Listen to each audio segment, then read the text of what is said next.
Ayan guys, yan. Tayo ay nag-aaral kasi, mag-aaral tayo kasi malapit ng final natin. So, kailan bang final? Sunday, Monday, Tuesday, Wednesday yung final exam. So, kailangan maipasa natin yung exam natin. Tayo ay mag-aaral. Kaso, nakakatamad mag-aaral kasi tinan yung libro ko, napakakapal. Oh. Yan, ang kapal. Kaya, ang dami nating gagawin ngayon. Kaso, pag nag-aral ako, inaantok ako. Pero pag nagsi-cellphone, kahit na buong araw ka magsi-cellphone, hindi ka aantokin. Bakit kaya ganun? Pag nagsi-cellphone, hindi ka inaantok. Tapos pag sa cellphone na hindi ako inaantok. Pag dito ako magtitingin sa laptop,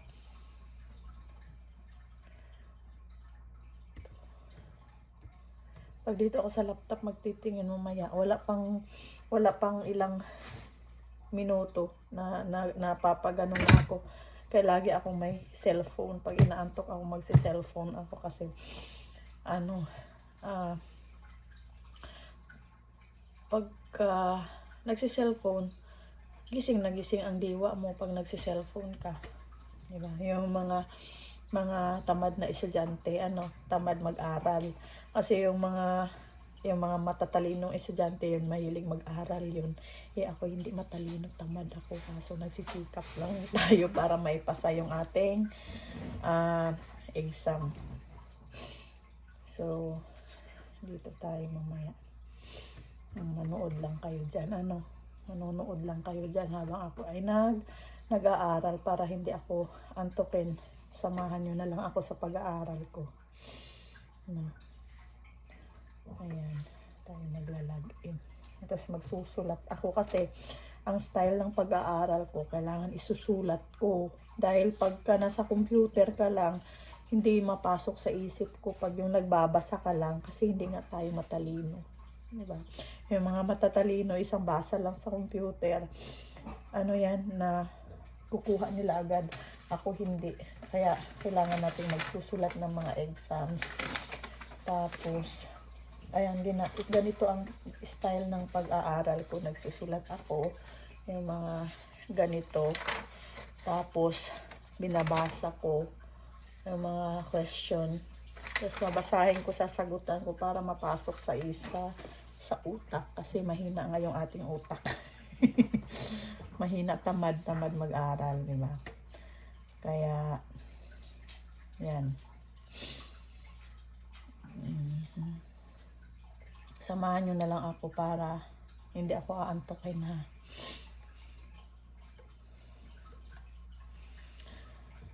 Ay, nako. Hirap mag-aral. Asan yung aking aaralin?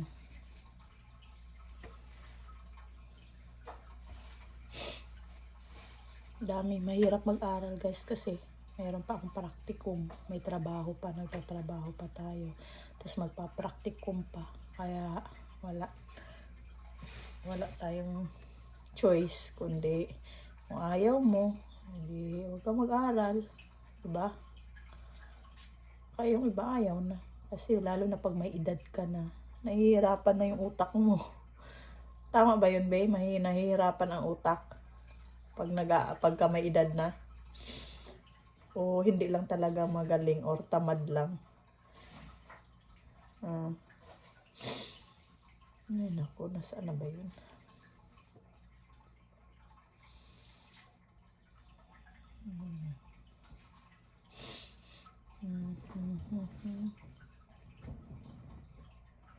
Kasi tayo magsusulat. Aray, nahanap ko yung aking, kasi online nga siya, nandoon lahat ng mga sa online.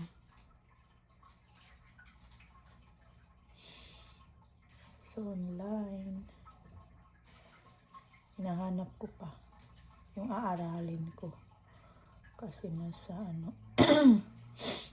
dami na kasi nitong mag-erase na nga ako ng ng Gmail ko. Ang dami na kasing ng Gmail ko. Puno na siya. Dapat i-erase ko na siya. Wala na akong time mag-erase ng Gmail account. Kasi na yung aking ano, malayo. Sa malayo na siya. Ay, ito. Kailangan makalagin kasi ako sa Talent Elements namin. Yung sa online class namin. Kailangan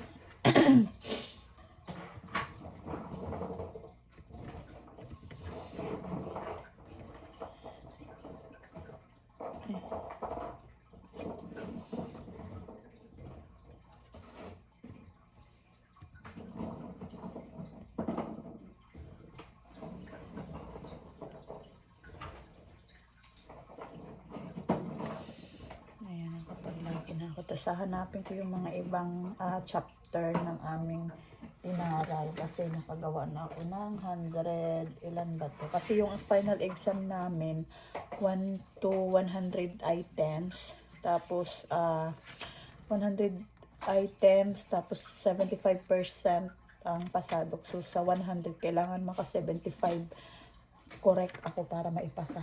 Hindi naman ano ng perfect, basta maipasa ko lang ng 75. Diba? So, 1 to 111. Pagawa na tayo. Binabasa ko na lang siya. Kasi, pag ipiprint ko siya, yan, hindi mapasok sa utak. Mahirap hindi mapasok sa utak. Kaya tayo ay magsusulat ngayon. Ayun, tatlo na. Naka 185. So, almost 200 na yung aking nire-review. So, 200, basta maka 200 items ako sa pagre-review. Siyempre, kailangan naman walang lalabas doon, di ba, be? Sa 200 items na yun, be? Siguro may mga lalabas naman doon kalahati sa mga nire-review ko. Ano sa tingin mo? Ha? Basta, diba? Sa 100 items. So, lalabas man lang siya ng ng kalahati. O di, pasado na tayo, di ba? Sa yung mga na-review ko, kahit half lang, di, fights na. Tapos ako ay mayroon pa akong 3 chapter na re-reviewin. Tatlong chapter pa. So, yung chapter 38, tatlo na lang. Ayan, samahan nyo muna ako. Huwag muna kayong aalis dyan. Huwag ka munang aalis. Huwag muna kayong aalis at tayo ay mag-aaral. Sabihin nila, bahala ka sa buhay mo, mag-aral ka ng sarili mo, aalis na kami, di ba? So 38, kailangan ko ng 38 chapter kasi yung 38 chapter tsaka 43 at tsaka 47 yun na lang yung anuhin ko. Aaralin ko, di ba? 3 chapter kasi ang dami, nasa 15 chapter yung lalabas sa final exam. So sana lalabas lahat para makasagot naman tayo. Mahirap pag di tayo makasagot, di ba? Saan na ba yun?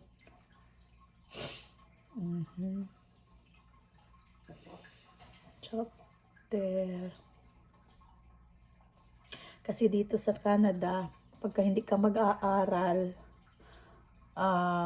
anong tawag nun? Mahirap. Hindi naman mahina. Marami naman trabaho. Kaso lang, yung kung gusto mong, yung kunyari sa health, kasi healthcare yung aking inaral.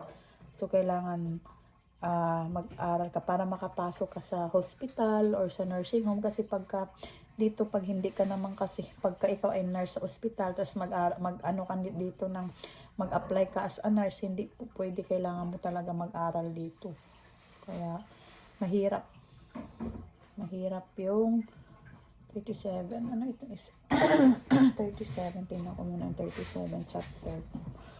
Kaya kailangan mo mag-aral kung gusto mong umangat ang iyong buhay.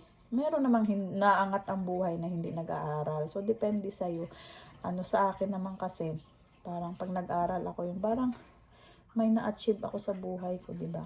So, depende na yun sa inyo, kung kayo ay gustong mag-aral o hindi. Wala namang sa pilitan, pero stress lang talaga siya. Diba? Stress siya. 37. Ano na ba ang 37? Kaya tayo mahirap po. Okay. So, 38 na pala ako. So, chapter 38. Sa chapter 38. O, baka nainip na kayo. Bye-bye. See you my next vlog. Pray for me na makapasa ako. So, magbablog ako pag nasa final exam na ako, guys. Okay? Thank you for everybody. Bye, everyone. Bye, everybody.